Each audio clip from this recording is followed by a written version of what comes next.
একদিন গ্রামের এক বাড়িতে থাকত এক বুদ্ধিমান বিড়াল, নাম তার মিনা।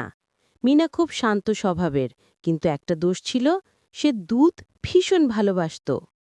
প্রতিদিন সকালে গৃহবধূ রান্নাঘরে দুধ ফোটাতেন।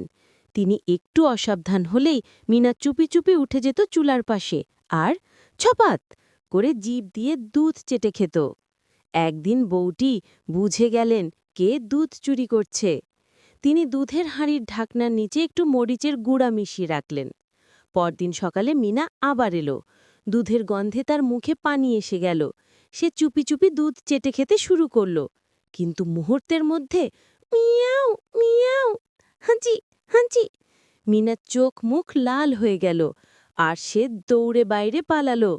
তারপর থেকে মিনা আর কখনো দুধ চুরি করেনি, বরং সবাই হাসত দেখে।